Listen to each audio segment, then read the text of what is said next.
कि ये इतना चिढ़ते क्यों हैं, जैसे अशोक कुमार साहब का कैरेक्टर है कि सिंपल और ऑनेस्ट फिल्म अगर आप गौर से देखें वो एक वो बन गया कि जिनको आपको पसंद करना है वो आपको पसंद करेंगे, जिनको नहीं करना नहीं करो। जितना खुल के और सच्चे रहोगे ना, मतलब वो उनकी किस्मत नहीं मेरी किस्मत है कि वो अच्छे लोग जुड़ते चले जाते हैं। सर नेक्स्ट फिल्म है दिलवाले सर जी। अब दिलवाले का जिक्र होना इसीलिए भी ज़रूरी होता है जी। क्योंकि मेरे को याद है ना कि इसके एक्शन सीन्स के ना बीटीएस रिलीज हुआ करते थे। हाँ। और उस फिल्म में दिखती थी आपकी मेहनत, पैशन। जी। कि भाई क्या बंदा मेहनत कर रहा है। या फिर गेरुआ फिल्म गेरुआ गाने का जब मेकिंग का वीडियो आया कि वो शैलो लेक किस तरह से आप लोगों ने शूट किया। एंड फिर again that Shahrukh Khan and Kajol coming after so many years. Exactly. मैं जब वो फिल्म देखने गया ना सर, तो इन सब चीज़ों को ध्यान में रखते हुए जब मैं फिल्म देख रहा था ना, वो कहीं से ना रोहित शेट्टी फिल्म नहीं लग रही थी। हाँ, मैं मानता हूँ उस चीज़ को। मैं जो हमारी ना ओरिजिनल स्क्रिप्ट थी और वो चेंजेस मैंने किए, मुझे किसी ने नहीं बोला, मतलब ऐसा नहीं बोल सकता कि वो 3 भाइयों की कहानी थी। जैसे चलती का नाम गाड़ी थी ना, उस तरह की एक छोटी सी एक फिल्म थी जिसमें एक बंदे का पास्ट है। फिर हम में वैसे कैरेक्टर थे तो हमने वैसी एक 3 भाइयों की सिंपल सी स्टोरी लिखी थी जिसमें एक बंदे का पास्ट है और फिर एक लड़की आती है और पता चलता है कि अरे ये तो दोनों बहनें हैं। और वो कैरेक्टर जो था जो शाहरुख साहब के ऑपोजिट जो हमने लिखा था वो गेस्ट अपीयरेंस था। सेकेंड हाफ में वो आती हैं कि ये इतना चिढ़ते क्यों हैं, जैसे अशोक कुमार साहब का कैरेक्टर है कि कोई शादी नहीं करेगा, कोई प्यार नहीं करेगा, तो पता चलता है कि इनको धोखा दिया गया है, इसलिए he doesn't believe in love any more. तो वो कैरेक्टर इतना बड़ा नहीं था। उनका पास्ट में एक सीन था, एक रॉबरी थी जिसमें शाहरुख साहब को ऐसा लगता है कि ये लड़की ने उनके साथ डबल क्रॉस किया और वो गलत फहमी होती है, उसके अलावा कुछ नहीं था। बट जब हुआ ये कि हाँ काजल मैम आ गई और मुझे लगा था कि नहीं वो ना बोल देंगे इस कैरेक्टर को, तो उन्होंने बोला नहीं मैं करती हूँ, मज़ा आएगा। और फिर वहाँ से हमने उस चीज़ को रीराइट किया और ओरिजिनल स्क्रिप्ट चेंज कर दी कि शाहरुख खान काजल आ रहे हैं, तो पूरा एक पास्ट बनाया गया, वो किया गया। एंड सेकेंडली मैं बताऊँ और एक क्या वीक था उसमें किसी भी फिल्म का ना, जैसे हम सिंघम की क्लाइमैक्स की बात कर रहे हैं, उसका क्लाइमैक्स बहुत वीक था। अगर आप वो फिल्म देखें ना तो you don't come out satisfactory. उसका क्लाइमैक्स बहुत, वो शादी के मंडप में फिल्म ख़त्म हो गई है और फिर एक वो बोमन ईरानी के साथ क्लाइमैक्स शुरू होता है और तब तक जो काली का कैरेक्टर है, शाहरुख खान का कैरेक्टर है, वो शाहरुख खान साहब का कैरेक्टर इतना बड़ा हो गया कि वो बोमन ईरानी का जो कैरेक्टर है वो बहुत छोटा लगता है फॉर अ क्लाइमैक्स। तो वो 2-3 चीज़ों की वजह से उसकी ओरिजिनल जो स्क्रिप्ट है वो मैं कभी 15-20 साल के बाद फिर बनाऊंगा तो वो एक रोहित शेट्टी की फिल्म है। तो जब चीज़ें रॉन्ग जाती हैं वो इसलिए जाती हैं कि आप कुछ चेंज कर देते हैं ना ये सोच के।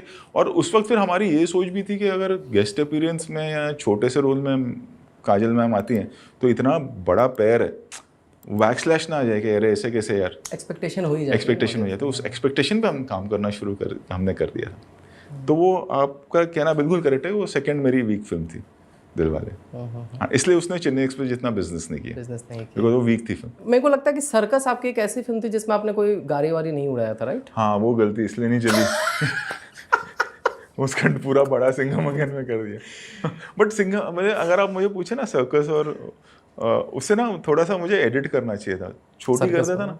वो बहुत सिंपल और ऑनेस्ट फिल्म अगर आप गौर से देखें वो एक वो बन गया कि खराब हो गई वो पिक्चर।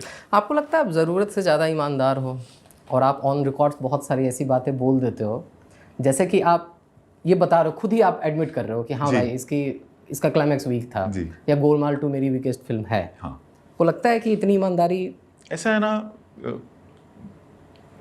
33 ईयर्स हो गए काम करते हुए, अभी 20 साल पहले पहली फिल्म बनाई थी जो नहीं चली थी और फिर अब एक फिल्म आई है जो अब 100 करोड़ होती थी ना 5-6 हफ्ते में 2 महीने में, तो हम लोग खुशियाँ मनाते थे। गोलमाल 3 गजनी के बाद किसी फिल्म ने 100 करोड़ किया है 2.5 महीने में, वो गोलमाल 3 है। अब वो मुकाम पे पहुंच गए कि 3 दिन में 100 करोड़ हो गए, तो मैं क्या छुपाऊँ। और मेरे ख्याल से ऑडियंस से कुछ छुपाना नहीं चाहिए, ये नहीं सोचना चाहिए कि ऑडियंस बेवकूफ़ है। आप एक अलग रूप में कुछ और करने की कोशिश करेंगे और आपको लगेगा कि मैं बेवकूफ़ बना रहा हूँ, ऐसा नहीं होता है। ऑडियंस को सब पता होता है। आप हर चीज़ खोल के रख दो, जो उन्हें पसंद होगा वो पसंद आएगी, जो नहीं है। दिलवाले नहीं चली या उतनी नहीं चली, मैंने ऑनेस्टली बोला, लेकिन उसके बाद में फिर गोलमाल अगेन आई ना, बिल्कुल उसके बाद में सिम्बा आई ना, सिंघम रिटर्न्स चल रही है ना, सर्कस नहीं चली थी। बट अभी ये मतलब हम लोग मैं खुद हंस रहा था अपनी टीम के साथ। जब फर्स्ट डे का कलेक्शन आया, सेकंड डे दोपहर का कलेक्शन, जब हमें तो पता चल जाता है ना, तो मैंने बोला ये तो सर्कस का लाइफ टाइम क्रॉस हो गया 1.5 दिन में। खुद पे ही जोक ले रहा है क्योंकि मैं 16 पे थोड़ी रुकूंगा। सही बात। मैं तो अभी मुझे और कोई काम आता नहीं है, और मेरा ये पैशन है, मुझे पसंद है काम करना, शूट करना। तो अभी तो और बनाते रहूँगा फिल्में, जब तक ऊपर वाला मुझे वक्त देगा इस दुनिया में, तब तक मैं फिल्में बनाता रहूँगा, और आगे भी हिट होंगी और आगे भी फ्लॉप होंगी। इसके लिए आप तैयार हो? काम करते रहना बहुत ज़रूरी है। और एक वक्त याद मैं टेलीविज़न करता हूँ, और ये मेरा एक्सपीरियंस रहा है।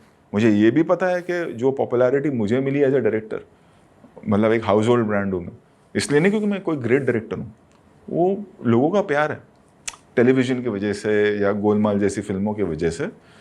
तो तुम खुल के और सच्चे रहो, कुछ फ़र्क नहीं पड़ता। जिनको आपको पसंद करना है वो आपको पसंद करेंगे, जिनको नहीं करना नहीं करो। जितना खुल के और सच्चे रहोगे ना, उतना ज़्यादा लोग पसंद करेंगे आप, हमेशा। इनफैक्ट आपने इसे बोला भी है, और आपने एग्जांपल दिया था अजय देवगन साहब का कि दृश्यम 200 करोड़ कमाती है, बट अजय देवगन कहीं जाके कुछ बोलते नहीं है, कुछ नहीं, फर्क पड़ना बंद हो गया है। कुछ एक और सच्चाई बताता हूँ, हम उनको परेशान हो गए। अब कल वो मैं ना, सर पिक्चर इतनी बड़ी हिट हो गई, चलो निकलते हैं बाहर, इंटरव्यू करते। अब हाँ, एक हफ्ता खत्म होने आया, अब हाँ चलो कर लेते हैं, ऐसा बताते हैं। उनको नहीं है, जितने पुराने हैं ना उनको नहीं है सब। आप अक्षय कुमार साहब को देख लो, आप सलमान खान साहब को देख लो, इन लोगों को वो नहीं है कि उस चीज़ को कैश नहीं करते हैं, चलते जा रहे हैं, चलते। और एक वक्त के बाद वो हो जाता है। वो कहीं ना कहीं मेरे साथ भी वो हो रहा है कि हाँ ठीक है, अपने वो काम करते रहना। बिल्कुल बिल्कुल सर, वो तो मतलब दिखता है कि आपकी जो आप दिमाग लगाते हो कि आप कैसे कैरेक्टर्स करते हो। जैसे कि गोलमाल 3 में प्रेम चोपड़ा वाला एंगल सर कहाँ से चमका था सर के जिनके घर शीशे के होते हैं वो बेसमेंट में कपड़े बदलते हैं। अरे वो हमने लिख तो लिया, क्या बोला था? फकत मोहब्बत की है। फटे मोहब्बत। फटे मोहब्बत क्या होता है सर? किसको पता वो फरहाद ने लिखे थे डायलॉग, और वो सीन लिखा मैंने, वाला ना इसको 80s की तरह शूट करें। अगर आप गौर से देखोगे ना तो उसका बैकग्राउंड भी वैसा है। और हमने फिर हम कहीं एकता कपूर के कोई सीरियल का, एकता का या किसी का सेट था वो शायद, जहाँ पे हम गए शूट करने, जिसमें ना पुराने ज़माने की सीढ़ियाँ, 2 सीढ़ियों वाला, तो आजकल कहाँ उतना बड़ी जगह ही नहीं होती घरों में, तो वैसा 2 सीढ़ी वाला घर। और जब रत्ना पाठक जी भागती हैं तो म्यूजिक भी डाना ना ना ना ना वैसा वाला आता है, रामू काका। तो हमने सब वैसा किया स्पूफ। फिर जब मैं देख रहा था ट्रायल, जब हम एडिट करके देखा ना, यार ये ना गलत हुआ ना तो मेरे को बहुत गालियाँ पड़ेगी, कल्टे है जो सर मैं देख रहा हूँ सर कि आपकी जो टीम है ये सालों से एक ही है। हाँ। वही आप कंटिन्यू कर रहे हो, बीच में कुछ एडिशन सब्सट्रैक्शन होते हैं। अब एक आम जनता, एक आम आदमी बम्बई जो काम करने के लिए आता है, उसको अगर रोहित शेट्टी के साथ काम करना है, फिर वो कैसे काम करेगा कि जब आप अपनी टीम को चेंज ही नहीं करते हो तो? नहीं, ऐसा नहीं है, लोग ऐड भी होते चले गए। जैसे असिस्टेंट्स में कई लोग हैं, कुछ जो नए बच्चे आए हैं वो बाहर से हैं, मुंबई से कोई नहीं है, नई फिल्म इंडस्ट्री के हैं कुछ। सो ग्रेजुअली वो एक ना, वो जब मतलब वो उनकी किस्मत नहीं, मेरी किस्मत है कि वो अच्छे लोग जुड़ते चले जाते हैं। तो नए, ऐसा नहीं है कि 15 साल से जो लोग हैं वो तो हैं ही, लेकिन जो नई टीम, ऐसा मतलब पिछले 3-4 साल में कम से कम मैं ये कहूँगा कि 50% ऑफ और टीम ऐड हुई है जो नई है, नए हैं सारे। ओके सर लास्ट फिल्म कौन सी देखी है आपने सर? लापता लेडीज़ मुझे बहुत अच्छी लगी है। मेरे को ना बहुत एक ना वो नॉस्टैल्जिया हो गया, दूरदर्शन का ज़माना हुआ करता था हमारा ना, एकदम सुकून वाला। वो मुझे 12th फेल बहुत अच्छी लगी थी। मैंने विदू जी को फ़ोन भी किया था, तो वो सीनियर जूनियर का होता है ना कि तुझे अच्छी लगी, चल अब मुझे एक वाइन भेज चला ओके सर। फिर मैंने ढूंढ के उनको भेजा भी कि वो हमारे सीनियर है। सो मुझे वो दोनों फिल्में बहुत पसंद है। स्त्री बहुत अच्छी थी, स्त्री बहुत अच्छी फिल्म बनाई उन लोगों ने। स्त्री 2 जो भी है ना, वो बहुत अच्छा एक ट्रैक उन्होंने पकड़ा, वो बहुत अच्छी थी। वैसे सर सिम्बा में आपने ये किया था सर? बस अब शुरू कर दूंगा। अब नेक्स्ट वही कर रहे हो क्या? अब 1 साल जरा वर्दी, अब सपने में भी वर्दियाँ नजर आ रही हैं। हाँ। तो 1-1.5 साल अब मतलब वो ह्यूमर कॉमेडी उस तरह की फिल्म है। मतलब अभी थोड़ा भी कॉप यूनिवर्स देना भी चाहिए, वरना ऑडियंस के लिए भी ना, बिकॉज बहुत ज्यादा आई थिंक ओवरवेलमिंग हो जाएगा वो, यू नो कि थोड़ा गैप देकर आएंगे तो वो बेटर रहेगा। लास्ट तक रुके हो, मतलब क्लिप आपको इंटरेस्टिंग लगी तो subscribe to Digital Commentary clips, और फुल पॉडकास्ट तो इससे भी ज्यादा इंटरेस्टिंग है, जिसका लिंक आपको डिस्क्रिप्शन बॉक्स में मिल जाएगा।